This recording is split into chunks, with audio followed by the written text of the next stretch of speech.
get excited about all the tools and, the next shiny object on the horizon, whatever new tool everybody is using, but it's actually not about that at all. Like, forget the tool. If there's one thing you guys get out of this session, is the mindset that the top advertisers share, and that allows them to scale profitably to insane numbers in very short time frames. Which is probably why I love the person who I'm speaking with today, Chris. Chris is an awesome guy at Madgicx. Chris, what do you even do at Madgicx? I even don't know what you do. Yeah, let's jump into it. So my position is Vice President, Sales and Customer Success. So my duty is really to help people crush it with the application. And as part of that duty, I really speak to, let it be 10, 12 Facebook advertisers from all over the globe each and every day. And with the company growing, this team has also grown quite massively. So we take customer service very, very seriously. And the beautiful benefit of that is that we just have this this privilege of speaking to the top 1%, really speaking to the best people in the game, and share knowledge, gain their insights, and of course improve our application as well. Mm-hmm. And one massive benefit is that we just really come from this agency background. We're a Facebook advertising agency, operating large budget clients, luxury fashion space, jewelry space, and we're a huge antivirus company, software company was in our portfolio as well. And we just took those insights and built a software solution, because we noticed at a certain point we just cannot scale this anymore. It's very labor intensive. And it also just wastes those beautiful resources that we have and the great talents that we have in our team. So we wanted to build a software solution that helps us automate and scale the agency. But of course, it has grown just so much more. Right now, we have somewhere around 30,000 advertisers on our application from all areas, and they just love this application because it sort of gives them key things that you have to execute in that account, in the software, automated and supported by AI. Yeah, this is the tool itself is super exciting as well.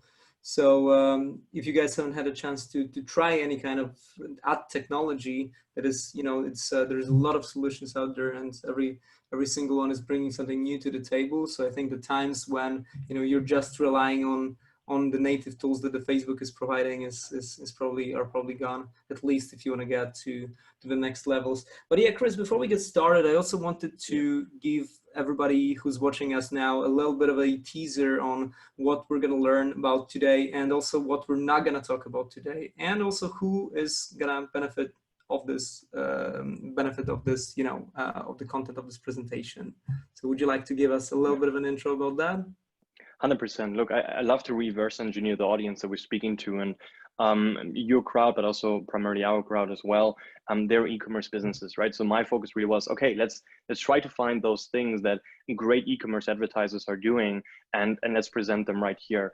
And also one thing that we've just noticed recently is that people are a little bit overwhelmed. There's so much hacks and tricks out there, and like these micro solutions, but to be honest, you get paralyzed from that. And I really want to bring it back to the basics. What we've noticed after speaking to, literally, we said in the topic, more than 8,000 advertisers, we noticed that the true professionals, they do the basics and they do them extraordinarily well. And that is exactly what I want to talk about today. Get back to the basics, and let's talk about those just niche practices, next level practices that we execute to drive profitable ROAS. Awesome, amazing. So I'm gonna let you dive into this, and I'm be ready to get interrupted with some questions. Yeah, let's do it. Fantastic. So video, just make sure that the connection is perfect. Beautiful. Then like I said, let's get back to the basics here. So when you are in the e-commerce space, and when you're running your own business, or even if you're in an agency, there are really 4 core pillars that you have to understand and you have to be extraordinarily good at. And up on those 4 pillars, your Facebook media buying success is founded. And those 4 pillars are, first, data integration, right? Facebook advertising really is a data game in a 220 environment. So we have to make sure that our pixel is installed, that we track all the data that we get the conversion values, but that is no big surprise for the majority of you, I believe. The next is strategy build. Let's learn how to build a very effective strategy. Let's learn how to manage that strategy. And then let's make sure we have high converting, very effective content and ads running, which is the micro unit that the users actually see. So if we learn to excel in those 4 areas, we're going to be successful. And what I want to focus on today are the core center pillars: strategy building and strategy management. Why those 2? This is where we see the most potential wasted.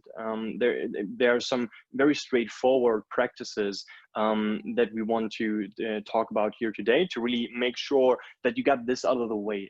We should set it up, it should work, it should drive the results, so that you, as a CEO, CMO, or someone working in an agency, can focus on content strategy and building the relationships. So to get things started here, I first want to talk about the actual strategy build. And in the end, when we build audiences, there are truly 3 core areas, right? There's the custom audience for retargeting retention purposes.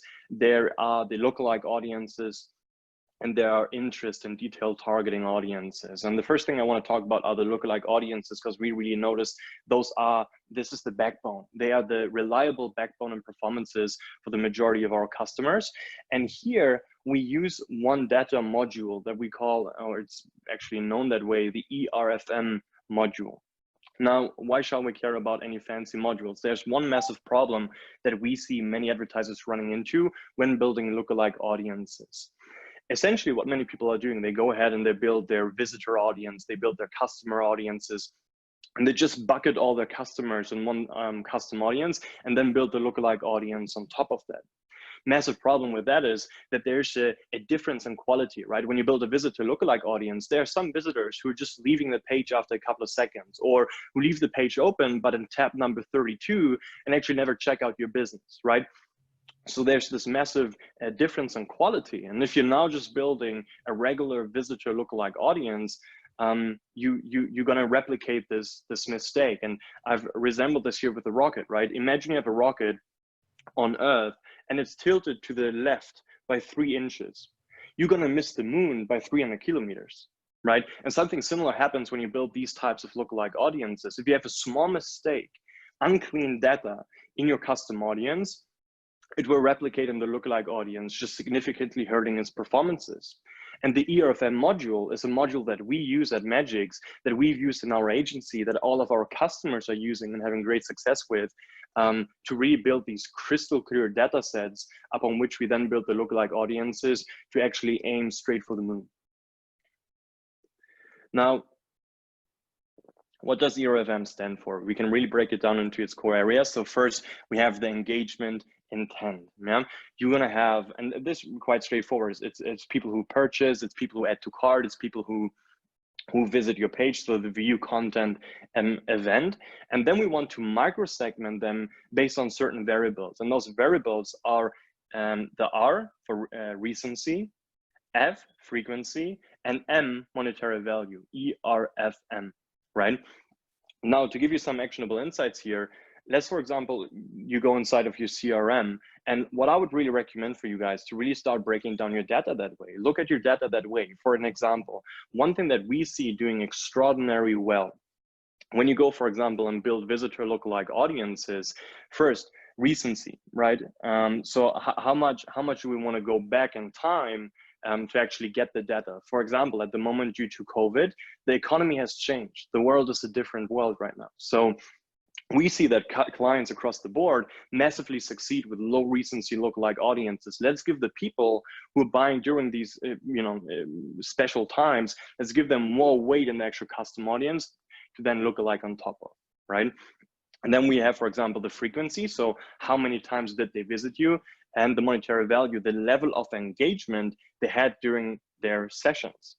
One thing that we see does extraordinarily well. Let's imagine you build a visitor lookalike audience, go for low recency, 30 days, and then go for a low frequency, one time, but very high monetary value. For example, if they've looked at many different pages, if they've been on your page for a very long period of time, or they looked at products that are very expensive or more expensive than others. So what's going to happen now is you're going to go for people who came one time during the Corona time, but right away had this instinct, the faith, the trust, the urgency to deeply engage with your webpage. And those are exactly the guys and girls you want to look alike to, you know, get ROAS profitable in acquisition, right? And that's the true power of this ERFM module. For example, go back into your CRM, find all your customers who've purchased with the highest frequency. So maybe 3, 4, 5 times individual to your business, and the highest monetary value, meaning they left the most money on the table, generated the most revenue for you, right? And now you build this custom audience, upload it to Facebook and lookalike it. You have this beautiful, crystal clear data set upon which you build your lookalike audience. And this is how we consistently really raise average order value, because we can go only for people who leave the most money on the table and buy at the highest frequencies, for example. You really give the Facebook AI algorithm here a helping hand to optimize for the people you actually care for. Yeah, this is so powerful. And you know, the Facebook has the native feature of the value-based lookalikes, and it's, you know, pretty much every single time we launch it, it's one of the best performing audiences. So what you guys 100%. Are basically doing is just like putting that value-based lookalikes on steroids and giving it a lot more flexibility. So that's yeah. And we find that especially stuff, you know, product category narrowed lookalikes is pretty good for scaling. Especially if you have really diverse categories, this is really, really useful, because we used to just run it on spreadsheets, right? You would just up and get the whole customer database, have some, you know, Excel geek sit down and break it down between frequency and monetary value segments, and then just re-upload it into Facebook, right? It's so much easier when you have a tool that does it for you. That's the beauty, exactly. That's the massive benefit of our AI audience, is actually that is why people say they come to the application and they use the automation tactics and they love it. But we also get just extraordinary feedback about these AI audiences, because they just consistently outperform, right? We just say, hey, come in, launch your AI audiences, put some automation tactics on top, see how it compares to your current strategy, and the numbers will do the talking. Right, and they just win, because exactly this rocket analogy, we just have this crystal clear data to build the audiences with, right? And that's the massive benefit here. And just another beautiful aspect now, if you want to use a tool, is that we just have more filtering functionality. So in Madgicx, we can really break it down by multiple angles. We understand what kind of product they've looked at, for example. And if they've looked at a product that is more expensive, well, we're going to regard this in the monetary value and mix and mash it also with different variables. And that's the huge benefit. And it tends to work very, very well. So definitely give it a shot. Yeah, I love the audiences bit. Beautiful. Cool. Then that's AI audiences, and this is really, we see this is just really the backbone of performances, and definitely give it a shot. This is how we can scale up, right? We have people every day coming to us asking like, hey, you know, whenever I start scaling up my budgets, my ROAS performances drop, right? Or hey, I was profitable last month, but today, or like this month, it's just not very profitable. And we pretty much, there are certain micro strategies, but we pretty much come up with the same answer every time, which is, hey, let's make sure your quality of audiences is top notch, and the ERFM module is just the way to do that. Another approach, because if in case there's someone listening who now tells me, yeah, okay, Chris, this sounds very interesting, but I just don't have enough data, right? I will never ever reach the 100 people to build a solid lookalike audience with, or ideally you should have even more. For those kind of people listening, we have the Blue Ocean strategy, which for us is a framework that we use to build very effective interest targeting audiences. Now, what we want to do when we build interest targeting audiences, and probably what we want to do when we advertise on Facebook in general, we want to maximize between those 3 areas. We want to minimize our costs, obviously. We want to maximize performances, which also comes with minimizing opportunity costs, right? If you never tested something, well, maybe that's the next best thing. You just never gave it a shot. So you're missing out big time. No? And then maximize insights. When we do anything in Facebook, when we build new audiences, we want 2 things. We want to buy performances, sales and leads, but we also want to buy data and information. So we want to maximize insights, because those information can be scaled as well, right? Now, there's a massive problem that we currently see with people when they go into interest targeting. And that is the following. We have here on the bottom a huge pool of interest you can potentially target. And what we see at the moment happening in the industry is that there are people who, for example, build one ad set and put one interest inside that's applicable for their business, right? And this is a great approach because it helps you maximize your insights on the very top, right? If you now see this ad set is not performing well, yeah, maybe that interest is just not very profitable. Let's move on. However, if you want to, avoid opportunity costs, meaning you want to test as many different interests as anyhow possible, that's going to cost you quite a bit, because all of a sudden you have to maintain and spend on 50, 60, 70 ad sets, right? And that's just going to be massively expensive. The other approach is to build one ad set and just mix and mash interests that you find could work for you. And this is great because it helps you minimize costs, because now you just have 3, 4, 5 ad sets, and it ideally avoids opportunity costs because you test all these different interests you can think of, but it's going to give you 0 insights. If that insight is not if that ad set is not performing well, okay, what interest is actually doing well for me? Like, what am I supposed to do here? I cannot really move forward. And that's also a massive, massive issue. So what we came up with, and what we also teach in our calls, and the feedback has just been amazing, is the blue ocean strategy, where we say, okay, let's take a look at the ocean of audiences we have available for us, and let's go one level higher. Let's try to find segments under which we can group the interests. So for example, I have here an example. Let's say you're a fashion company, right? We can target competitors. That would be a segment we can target. We can target online retailers. We can target magazines or blogs, influencers, and so on and so forth, right? And what we are now doing is we're building one ad set, and we dedicate this ad set to the competitor segment, for example, and we target all the competitors we can think of within that specific ad set. And we do the same thing for magazines and online brands and retailers. And back to the fashion example, you can also do luxury fashion, for example, put them all in one ad set, and you can do mainstream fashion and put them all into one ad set. And you can also do related things that might be worth a shot, right? Someone who is buying luxury jewelry might also be interested in buying luxury fashion. So we come up with all these different segments, dedicate one ad set to segment, find all the interests that fit to the segment, put them inside that ad set, and now you're going to notice that we're really in the middle of this triangle. Instead of just having 2, we hit all 3, because now we're only going to have 3, 4, 5, 6, 7 ad sets, depending on how many segments you can come up with. So your cost is going to be quite low. You're going to avoid opportunity costs because you still have all the different interests just grouped by segments right now, right? And you get maximum insights. You get actionable insights, because now you can at least say, okay, competitor seems to be doing quite well for me, so maybe I should go ahead and find more competitors to target. Maybe now I should go ahead and build one ad set per interest, because now I'm ready to spend that money because there's already some proof of concept behind this whole segment. See where I'm going? So we can just beautifully connect all those 3 things, and that's the way to go, because now you can really maximize performances, maximize insights, and keep your costs pretty low. And that's really the way to go. There's no hack out there. It just doesn't exist. What really wins is, the successful advertisers have a better framework of testing. They test it faster, they read the insights, and they execute on those insights, right? And they are just way faster in this circle, and that's why they win.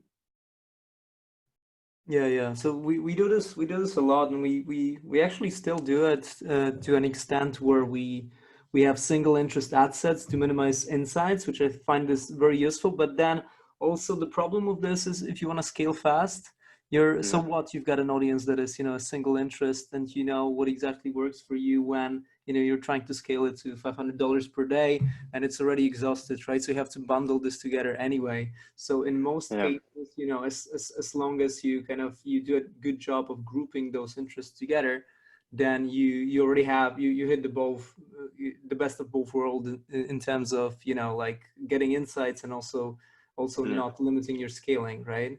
Yeah, Matt, and let's play this. Let's play this to the end. Let's say you now have one ad set with one interest, and this is going to be very expensive, because what about the next interest? Maybe the next interest that we've just never targeted is doing way, way better, right? You guys are managing quite some nice budget spend, so maybe budget for you is not the problem.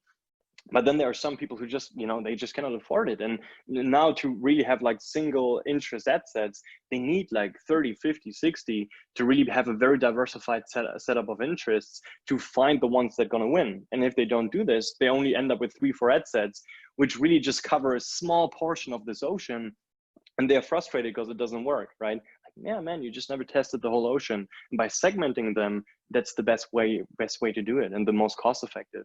And you still get insights you can scale up on. You maximize your resources. And I really love the approach to kind of, always think whatever you're doing in Facebook, you think with hypotheses in mind, right? So those segments that you're mentioning is, you're essentially conceptualizing your research, right? So you're grouping things together into a single hypothesis. And, we do the same with creatives organized around angles and things like that.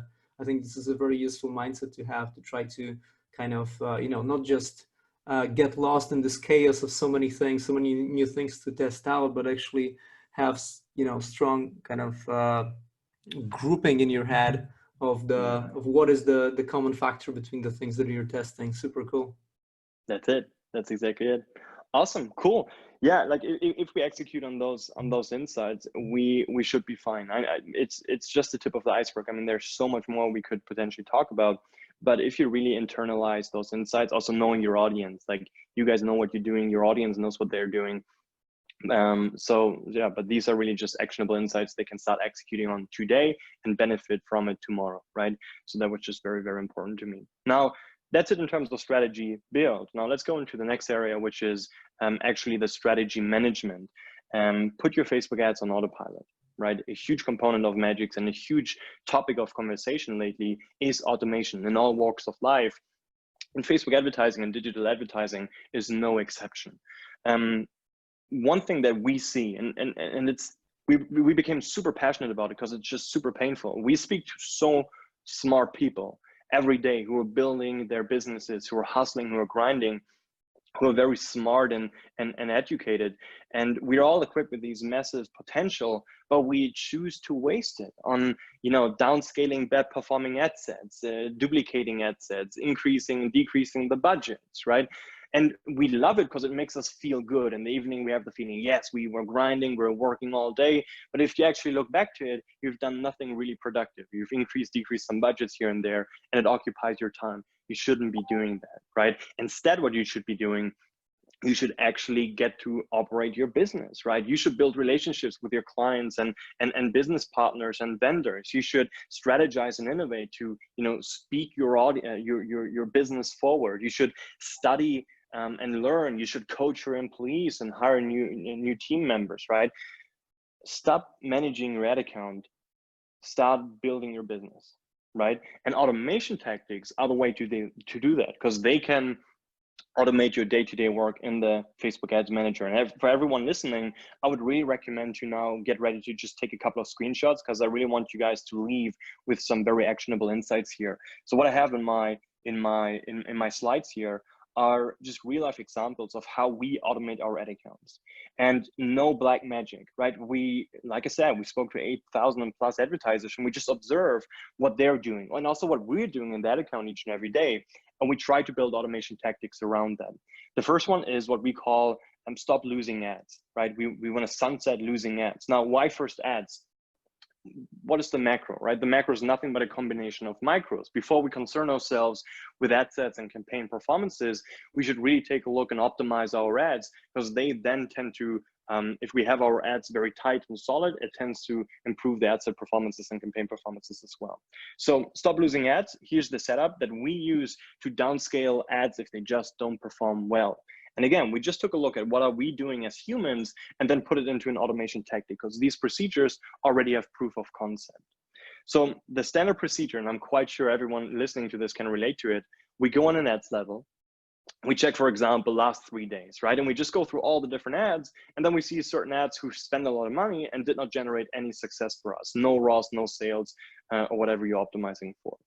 So now we want to do something with it. And we check last 7 days, and maybe the last 7 days were bad as well. Then we check today, and today shows no sign of reversal. And then we shut off the ad. And that's the manual procedure that we're automating right here. So on the top, we have the spend lifetime larger than 1.2 times the cost per website purchase.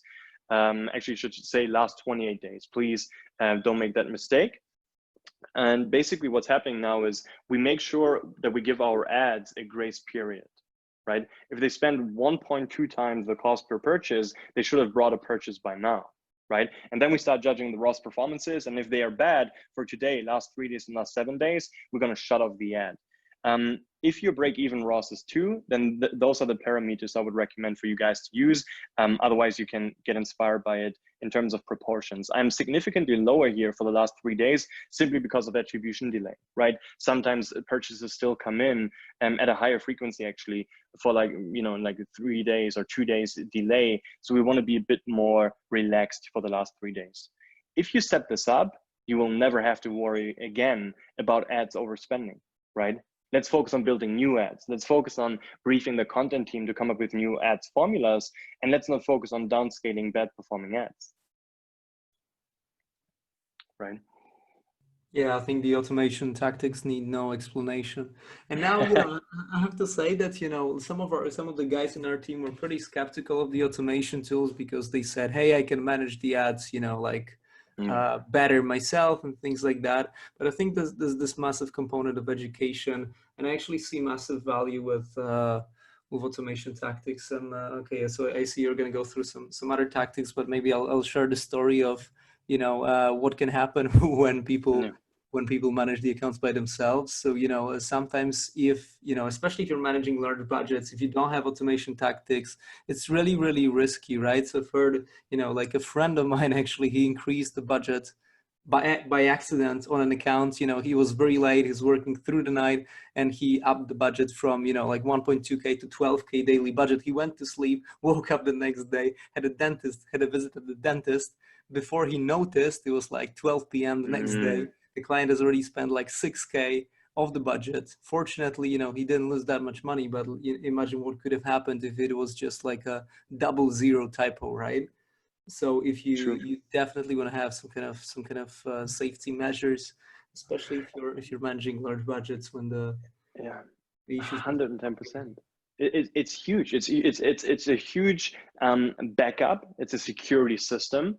A massive benefit is that it works 24/7, 365. These automation tactics just never sleep, right? So if you have very erratic spending behavior sometimes, or I don't know, something just, a mistake like this happens, the automation tactics, they're going to catch it. Doesn't matter the time, right?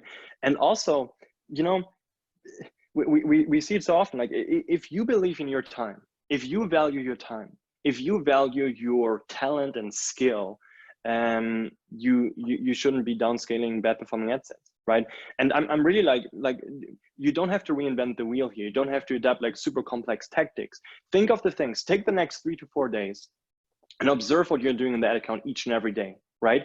And try to understand what's your reasoning behind this, and you can put it into an automation tactic, and you'll be just stunned by how much you can automate yourself in 3, 4, 5 days. It's huge. The value is huge. Because now, instead of defense strategy management, you go into offense, right? You strategize, you build relationships, you build your business, and that's where the growth is. Yeah, so Chris, how realistic do you think it is to bring your ad account to a point where the automation tactics take care of everything in terms of shutting down your tests that didn't work out and scaling up the ones that worked, and you just feed it creatives? How realistic do you think it is? Yeah, so we can sort of regard it as an autopilot, right? So, my father actually, he is a pilot, and it's very similar. He's still sitting in the cockpit, and he's still managing the plane, right? Making sure the crew is online and communicating with other aircrafts and stuff like that. But he's not actually flying the plane anymore, right? And it's something similar here as well, where day-to-day management can totally and 100% be automated, but you still should have a human to observe and adjust in case things go wrong. And then the huge value is in the right brain sphere, right? Really strategizing and building the business. And yeah, that's what we see. It's like an autopilot. You still need a pilot, right? But it's an autopilot. Awesome. Cool. Then let's dive into the next tactics here. Pause losing ad sets, which is designed to downscale the ad sets. And here, no black magic again.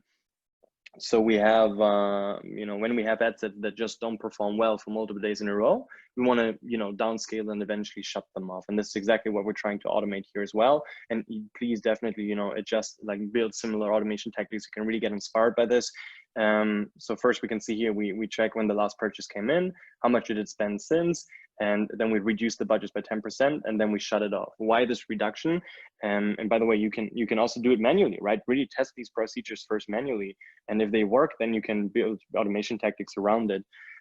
Why do we like to decrease the budgets by 10% first? We want to punish our ad sets a little bit, right? We want to have the algorithm kick in a little bit. And we see that this tends to work quite nicely very often, because now we already made this investment. We already spent some money on the ad set. And if we now pause it, we manifest this loss. So why not try to, work the ad set one more time, try to reduce the budgets, give it a small kick, and see if that's going to recover performances. And if that doesn't work, then you can completely shut it off. Just one level of complexity is that we just categorize it here by different levels of performances. If an ad set performed extraordinarily well for the last 7 and 3 days, we want to give it more money to spend before we decrease the budgets and shut it off. But that's it. So when you're in that account, whether that's with automations or manually, and really try to adopt this approach of first sort of punishing your ad sets, decreasing the budgets by 10%, for example. Let's not take the winner of the sale, just a small reduction, and see if that's going to recover performances. And if it doesn't, then shut it off, but very often it actually will. And then it's a great and pleasant surprise. Yeah, and this is especially important when you've got to give a little bit of a leeway to ad sets on accounts that have massive late attribution. How do you guys, how do you guys modify those rules when there's a late attribution you observe on the accounts? Good point, 100%. So we can set up an automation tactic that will continuously scan your paused ad sets. And once this automation tactic detects a purchase that came in and it's now ROAS profitable, you can turn it back on and put it back into the mix. And the question that I get here quite often is, but you've already paused the ad set, so is the optimization not going to be all destroyed? I wouldn't be all too scared about it. We very often see that sometimes jumping in and still doing some optimization, it tends to do quite well. Will it change the optimization? Maybe, but it's not a massive problem, because the ad set was unprofitable for a very long time. And we want to shut it off. We want to, because it just learned not to drive performances. So we want to kind of reset the learnings and then go with that new learnings. And that's the way to go. But it's also, it's somewhat of an edge case. It doesn't happen so often that a purchase comes in after like 25 days, for example. But if it happens, we still have this backup automation tactic, and it doesn't seem to hurt so much. Yeah, absolutely. And I see two types of people when it comes to this approach. One type of people, and this is usually, some people who manage ads and not spending their own money, is they tend to wait too long before shutting off ad sets. On the other hand, if it's you managing your own ads, you tend to freak out really quickly and just kill them after spending less than a half of your target CPA, for example, right? Yeah. Balance to strike here, and I think probably around 1.2 CPA is a good one. It really depends on your price point and how much risk averse you are. But I guess the point is you have to balance the aggressiveness of scaling and kind of accept that you're going to lose on certain ideas for sure. But because you're reacting fast and implementing new ideas fast, you can move much faster than all the other people, and that's what's going to take you apart from the competition. 110%. What we typically like to recommend, and what we see performing quite well, is let your ad sets on the market for 3 days roundabout. Then we gave it a fair chance to do something here, because otherwise we maybe just had a bad day, right? We cannot really judge the ad set on that. So 3 days tends to be a good time window, and then it's really a question of cost per purchase. So if the ad set, and here I would put a larger multiplier. So if your cost per purchase is very low, I would say like double the cost per purchase, right? If your cost per purchase is very high, let's say above 50, it's 1x the cost per purchase. So ad set was on the market for 3 days minimum. and then the cost per purchase is reached in terms of spend, then you can start becoming impatient with that set and take first actions, decreasing the budgets, and see if that recovers that set.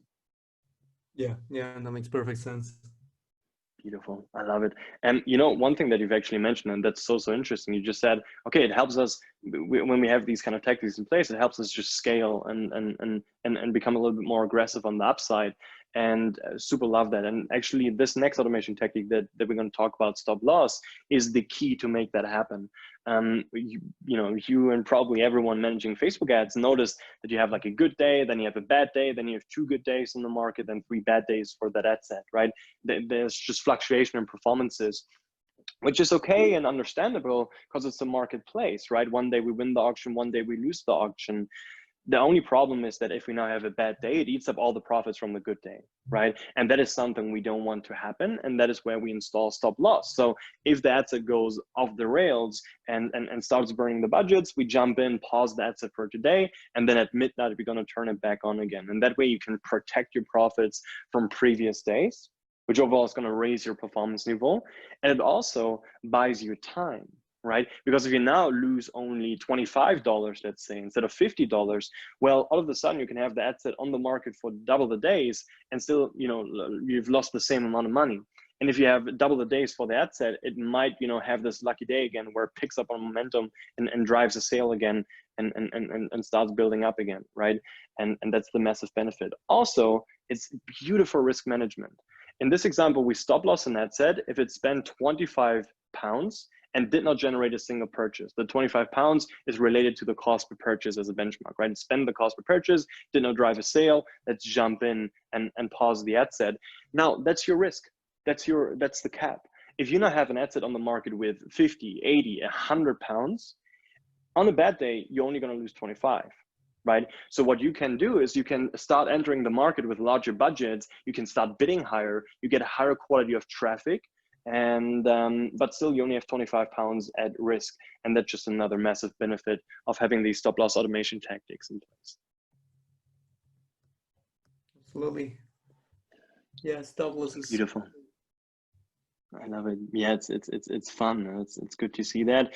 Just in case someone has the question. So what I've done here is one purchase, and it spent the cost per purchase. Then like not a purchase, right? No purchase, but it spent the cost per purchase. We want to pause the ad set. Let's say it brought a purchase now. Then we want to start judging after a small buffer, and we want to start judging the ROAS performances. So is it actually profitable? And that's kind of what I've set up right here. And then at midnight, we're going to set the ad set back on again because new day, new chance. Beautiful, beautiful. Then let's get into the last area, because one big topic in your group and something that you and I have discussed as well very often, right? It's just scaling, right? Let's grow the ad accounts here, and we can try to put this on autopilot as well. Now, it's very important that we're very cautious about it, because it might be that you wake up one day and you spend 5K more, right? So we want to be very cautious and careful when we set up these automation tactics. But one example could be, for example, this one, right? For right now on the campaign level, I want to increase the campaign budgets by 20%, right? Let's really stick with this recommendation once every 3 days. So low frequency to avoid overscaling the campaigns or ad sets. And then right here below, I have the parameters when we start scaling up. And here I judge quality, I judge quantity, and I have a cap at what point I stop scaling. So the purchase ROAS, which is the quality, is above 1.5, the average ROAS for the last 28 days. Right? So we know it's in the top percentage of high performing campaigns or ad sets. Then it brought more than 2 purchases. So we know there's some consistency, right? People ask this as well. Like, when should I start scaling? If the ROAS is amazing, yeah, but please also make sure that there are multiple purchases, because one purchase might just be a lucky shot, right? And then the last criteria, which is something I just love to set up because I'm actually pretty conservative and I want to be very careful here. I set up a daily cap. So if the daily budget is above £500, we will not scale the budgets anymore to avoid overscaling the ad sets. So this is another tactic you guys can keep in mind if you want to scale. Tends to work quite nicely. Yeah, this is really cool. And this is probably the simplest to automate. All those kind of scaling and surfing rules are really, really simple and pretty much no-brainer. Do you guys have any feature that allows to automatically launch some new campaigns based on the lookalikes, based on this, ERFM system that you guys have got? Yeah, I mean, we have the launch time that you can select in the last window, right? We can talk about it as well if you would like to. Actually, the last step, we're going to talk about another way to scaling, and there I can show you the launcher, and then we can really start scheduling, right? So for example, you work late in the evening, you don't want to launch right now because now Facebook only has a couple of hours left to optimize. So that's of course not very fair for Facebook. So we want to start scheduling, for example, at midnight, that we want to launch it at midnight. Or maybe if you start getting sales at 6 a.m., we're going to start the campaigns at 5:45, and that is something we have in the application. But you can of course set up automation tactics for that as well if you want to. Interesting. Just crossed my mind. Yeah, that could be cool.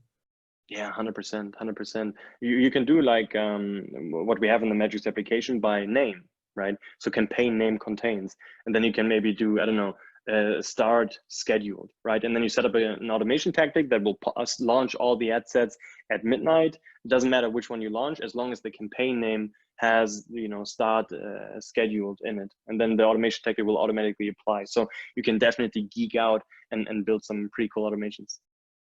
Awesome. Chris, we're getting a question Sure. the question is when are you guys gonna launch a Chinese version of the tool? No. Yeah, that's a good question. To be honest, it's not on the roadmap at the moment, but we can discuss it. I mean, scaling the ads in Chinese, that would be awesome. Yeah, that would be awesome. Actually, like if the person who's asking the question is somewhat confident with speaking a bit of English, we can jump on a chat, right? We have a huge customer support team, and we can chat back and forth, and maybe work with Google Translator, and that way educate everyone. It's very straightforward to learn, so would be happy to do that. Yeah, I think it's all about the numbers, right? Doesn't matter where you're from or which countries you're targeting. As long as you understand the basics behind it, the tool is really, really straightforward. 100%. It's a language. The numbers are language. Exactly. Beautiful. Yeah, those are really the basics with the automation tactics. Again, besides stop loss, which is quite a fancy automation tactic, but it just works so well. All the rest were pretty straightforward, right? Like it's all the things that you probably do in the ad account each and every day, and now we've built an automation tactic around it. So I really wanted to emphasize this point, and yeah, now let's come full circle here, because we've talked about so many micro things: ERFM audiences, interest targeting, and these three angles we want to hit. We talked about a couple of automation tactics. Now, what's the overall idea behind it? Essentially what's happening here, and this is exactly the same pattern that we see in all these ad accounts, we have installed a machine, right? We've installed the machine with the automation tactics, and this machine that you can see here, right here in a model form, is designed to downscale losing ads and ad sets, right? And just weed out all the nonsense. So all that's left for us to do is to put new audiences and new ads into this machine, right? And here we want to be as diversified as any possible. It's going to get clear in just a second here. So we have this automation set up. We have this machine set up. We put all the different audiences and ads inside. That's all for us left to do. And then step number 3 is really just analyzing, okay, what comes out of this machine still standing? Because those are the ad sets and ads that are actually profitable, because all the unprofitable ad sets and ads have been paused, right? So we have launching, we have managing, and we have analysis. And then last but not least, what we want to do is we want to analyze those winning ad sets and ads and recycle those insights back into the next wave of audiences that we're going to launch, right? And that's how you can initiate this upward spiral in performances, because it's nothing else but a workflow of testing, managing, analyzing, learning, improving, right? And that's how you're going to grow your ad accounts, because the very true answer here is, I have no clue what's going to work for you. If I don't know, right? If you jump on a call with us, I don't know what's going to work for you, but I know how to find it out, right? And this is how all the top advertisers think, and that's the workflow, right? And yeah, That's sort of the overarching scheme. Now there's one more step that is missing to really come full circle. We talked about building a very diversified and effective set of audiences in step number 1, right? Why do I keep on stressing the point of diversified? Because what we've never tested never has a chance to come out of this still standing, right? So we want to be very diversified. Customer, visitor, adds to cart, lookalike audiences, a good setup of interest targeting audiences to really make sure we're not missing out on anything. Back to the triangle, right? Then we've talked about the automation tactics to downscale bad performing ad sets and already start scaling winning ad sets with the budget increase. Now, step number 4 is focused on scaling the idea. And this is what I would like to close off this webinar. And maybe we have some Q&A afterwards. Matt, maybe you and I want to discuss a couple of things here. The last thing that I would like to talk about is what we call permutations. One thing that everyone talks about is scaling the budgets, right? Which is beautiful. We've talked about it as well with automation tactics, but no one actually talks about scaling the idea, at least not many. And there's so much power in that. What are we doing, or what do I mean with scaling the idea? Let's say, for example, we've tested a customer lookalike audience or a visitor lookalike audience. We put it into the machine. It comes out of the machine. It's still standing. It's profitable. Now we want to scale that idea. As an example, and here I want to dive into the Madgicx application real quick to really, because it helps me easily showcase this, but you can also do this kind of stuff in the Facebook Ads Manager. So we have, for example, here infrequent high AOV potential visitors, people who came one time, but right away were deeply engaged in your business and your page. And now let's say this audience was doing extraordinarily well for you. We're going to select the same audience again, build a new campaign or launch it into the existing one if it's an ABO. Never launch into an CBO. I would never recommend this, but maybe Matt, you also have your own ideas. Then you choose your ads. That's all a no-brainer. And then we go ahead and we build an exact replica of what we've already built. Let's say we were targeting the UK in the previous ad that was doing very well for us. Let's say we had like 180 days recency, 1% lookalike percentage. We have our budget again, and we kept all the rest open, right? We saved this one. And now we can go ahead and duplicate this. And again, you can also do it in the Facebook Ads Manager, right? I really want to give you guys something that you can execute no matter where you are. And now what we're doing is we're building different versions of the same thing, right? So we go ahead and we change, for example, the recency, and we do 30 days recency for this one. Again, right? It's Corona. This is actually something we definitely want to test. Then we go for the next audience and we keep the same recency, but now we go, for example, for 5%, right? Save changes. Then we go for this one and we maybe go super high, like we try like 20%. And then last one, we can, what I like to call the Chuck Norris audience, where we go for all the best ones, right? So we only target the best age ranges, which are here the 45 and above. We only target the best gender. Maybe even we want to limit the placement if that is something you believe in. And really just the best of the best. Low recency because of the special time at the moment. Boom. And this is something we're now going to launch, right? And the beauty of this is, again, back to scaling the idea. We're scaling now the budgets because we now have more audiences we have to feed with budgets. But we're scaling this based on an audience that already has proof of concept because it made it through the machine. It was a profitable ad set. We also diversify, right? We talked about it. There's fluctuation in performances. You have a good day, you have a bad day, then a couple of good days again, just like on the stock market. And how do investors react? By diversifying their investment portfolio. So we want to do the same with our audience portfolio. And last but not least, you learn. If you do this for 2, 3, 4 audiences, hey, you might figure out that larger lookalike percentages do way better than smaller ones, right? And then that's golden knowledge you want to translate into the whole ad account. So this is why we really love and preach this approach of scaling the idea. If you are not spending so much money at the moment, or if you have problems becoming profitable, we still have to figure things out. We still have to learn. And if you scale the idea with this permutation approach, well, you get all the 3 benefits I've mentioned previously. So it's the best way to go, no?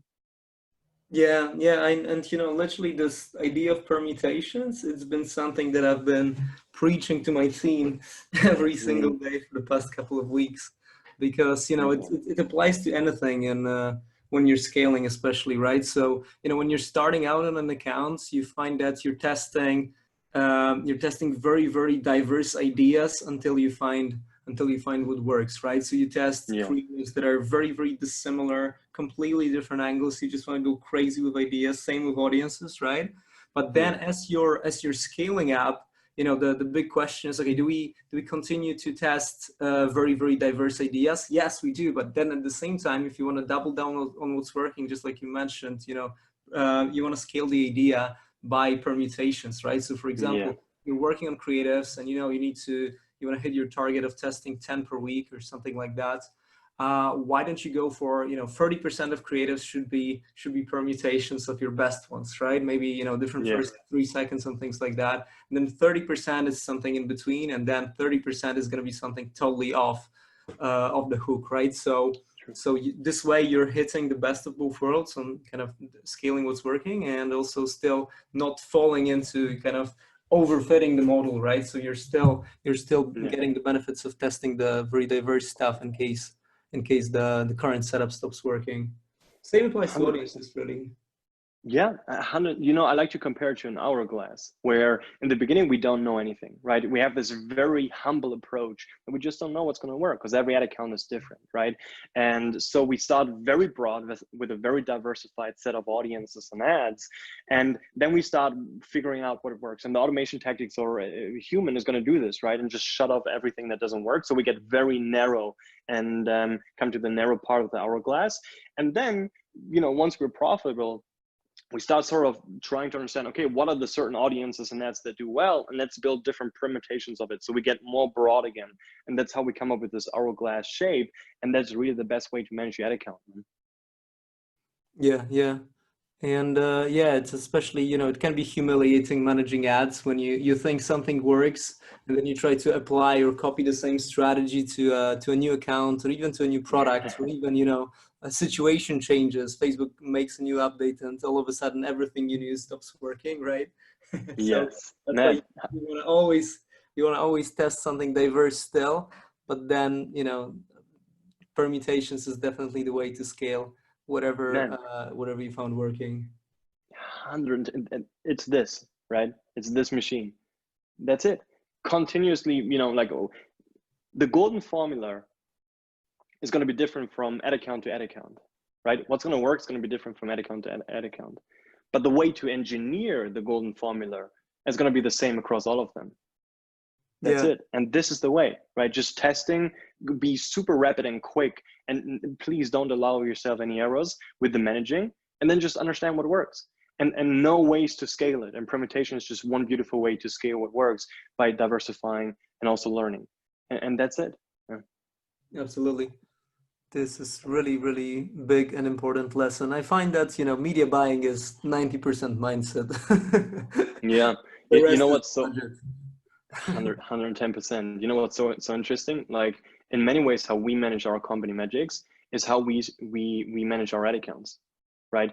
I call it the Schwarzenegger effect, Arnold Schwarzenegger effect, where what made him a very effective bodybuilder, those are exactly the skills and the mindset that he then applied to become a very successful actor, become a politician, and etc. Right? So certain skills that you learn in one, field of your life can be applied to all the different fields. And media buying has just been a beautiful school for us as a business to really just be more effective and scale what wins, right?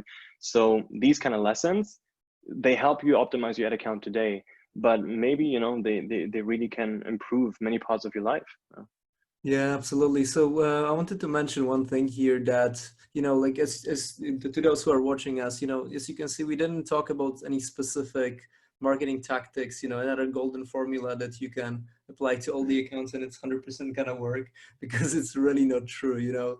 Like we spend like 2 or 3 million by now per month on ads, and the problem is that we still, when we take on a new account, it's sometimes it's very, very humbling. We apply, one of our teams would apply the best practices and everything, and then still things won't work. When it turns out, you applied your funnel structure, you applied your exclusions, etc., and then things don't work. When you go back to just running random ads with 0 exclusions, it's working, right, for a particular account. So like everything is just a tool, right? And you need to learn how to operate with the tools and how to discard strategies when possible. But the mindset and those general principles that we've outlined here is definitely 100% replicable and applicable at all times, pretty much. 100%, man. That was a good way to finish this. So yeah, beautiful summary, and I hope there was good value for everyone who had the luck to come across and watching this. And yeah, if anyone has any questions, even if someone watches it not live, just please leave a comment, and we're going to be there. We're going to be answering all your questions. It's really our passion, and same for you, Matt, right? So definitely use it, and thank you so much for listening in. Yeah, awesome, Chris. It's always a pleasure to talk to you. Awesome, you're the best. Thank you so much. Get some value. And do you want to answer one last question we've got from the audience? Oh, let's go. Yeah. So we've got Sean is asking, can this work with affiliate marketing and messenger type leads? Interesting. Depends. So the interest targeting, yes, 110%, right? That's exactly why I've put it in there. So the blue ocean approach, definitely. If you're an affiliate and you don't get the data, the purchase data, and you cannot track this with your pixel, you can still set up the automation tactics based on upper funnel events, right? So what is the last event that you can track? Maybe you can track people coming to your landing page, and then you just can reverse engineer. Okay, on average, I need so and so many visitors for that cost per page view. And if now your ad sets or ads are significantly above this page view, then we want to jump in and still shut off the ad sets and ads. So it definitely can work. One thing that's just very important is to put a multiplier on top of everything, right? So instead of saying, okay, the ad set now spent 1 times the cost per page view and did not convert or drive a page view, I want to shut it off. Please do 3, 4, or 5 times the cost per page view, and then only shut it off. Because the idea is, maybe you have to pay more for your traffic right now or for today, but they actually end up converting. So there's always a risk involved with that. So if you put this multiplier on top, it's going to work. Let me actually, why do we talk? Why don't we just show it, right? Let's go in here. And then, for example, let's take the stop loss ad set level. So let's say you're an affiliate and you cannot track purchase, right? But maybe you can track, and even if it's just clicks. Okay, let's go all the way. So you can only track your clicks, right? Let's go on this one. And now you can see here, your average cost per click for acquisition for the last 20 days was 0.32. So what we are doing already automatically is we put a multiplier of 6 on top of it, right? So now your ad set has to spend 6 times the cost per click.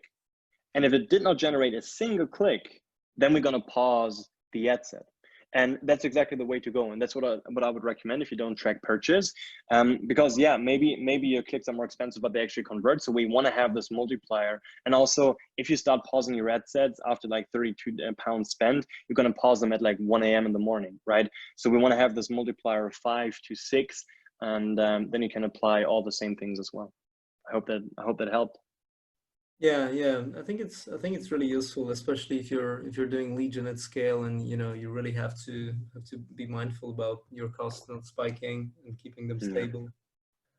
110%, yeah. And by the way, this also applies, like the same level of thinking applies if, let's say, for example, your cost per purchase is $100, but all of your ad sets are operating at, let's say, $50, right? If you now set up an automation tactic based on it spent $100 and it did not brought a purchase, I want to pause it, it's never going to fire.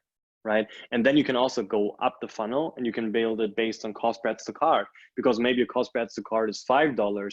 So you can already start judging if it spent 15, so 3 times the cost per ads to cart, and did not bring a single ads to cart, you want to jump in and pause the ad set as well. So you can really hack it that way as well. Yeah, this is nice, Chris. Thanks so much for your time. It's been amazing to talk to you, as I mentioned. Super cool mindset stuff. And I think we should do a separate podcast or something like that about, the qualities and the mindset of the most successful media buyers. That would be an interesting one too. 110%. I really enjoyed this. So definitely let's keep it in mind. And yeah, like I said, if anyone has any questions, definitely leave a comment. And you and I think we both would be super happy to help out. Yeah, exactly, guys. So if any of this sparked your interest, we're not here to sell Madgicx, but if you guys think that this is something that you want to try out, I strongly recommend it. I've been using it myself as well. I'm not getting any commissions from this, so don't worry about that. And yeah, if you want to also enjoy some more nuggets about e-commerce scaling, you can also join our group, Sales Genomics, E-commerce Scaling Secrets. e-commerce scaling strategies. I even don't know my group name. And and Facebook ad buyers, right? That's your group, guys, correct? Facebook, Buyers. media buyers. Yeah. Yep. Wow, the groups Awesome. are.